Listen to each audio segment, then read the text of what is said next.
parents and Upward community and coaches. We are here. I'm a spiritual director for Upward, and this is Pastor Chad, and he helps us out with that. Welcome to Upward.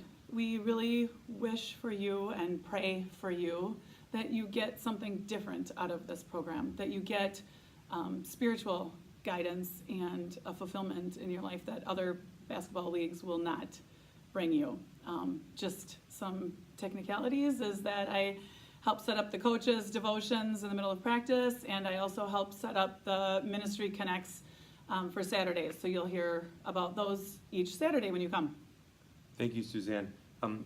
Suzanne talked about there being something different with Upward, and really that's exactly what we want for you as parents. We want you to experience something completely different than you would in most basketball leagues or cheerleading leagues, because your identity is not going to be based for your child upon how well they put the basketball through the hoop, right? Like, we want that for them, and we want them to be able to find the hoop, and we want them to be able to perform a cheer correctly, but that's not where their value comes from. Right.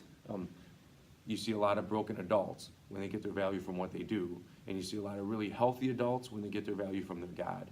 And so one of the things that we're stressing this entire year, and we've stressed every year, and I think it's even getting clearer for us as a church, is like your identity comes from Christ. And so as the coaches have a chance to work with your kids, that is something that's going to be stressed, right? Like, you are God's child, and that's why you have your value.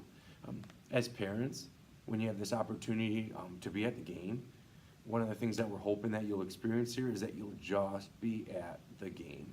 It's such a challenge in today's world with all these things that pull at us with technology all the time. But for you to be there and not only have your kids see you cheering for them, but how about this? How about your kids see you cheering for other kids?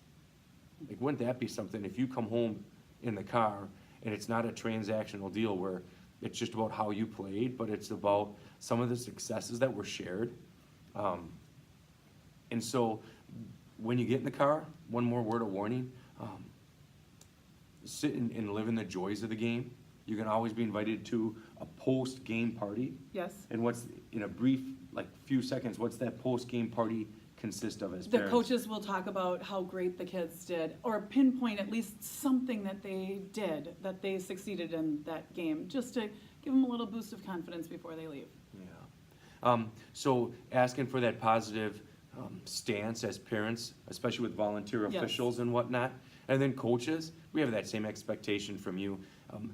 I know I mentioned this at one of our pre-game meetings or our pre-season meetings one year. Those kids are never going to come home and talk about league directors or things like that. Those kids, and now this year I'm experiencing this as a dad and as a coach, those kids are going to come home and they're going to talk about their coach. Those kids are going to come home from practices and they're going to tell the parents what the coaches said. Those kids are going to come home from games and they're going to remember how a coach rewarded them and told them something that they did that was well. I've heard it for years, how your kid comes home and wants to tell you what color star they earned and why they earned it. And that's just been a joy as a dad. And I'm hoping that each and every one of you as coaches can live in that joy as well this year. Yes. Thank you for blessing us with your children.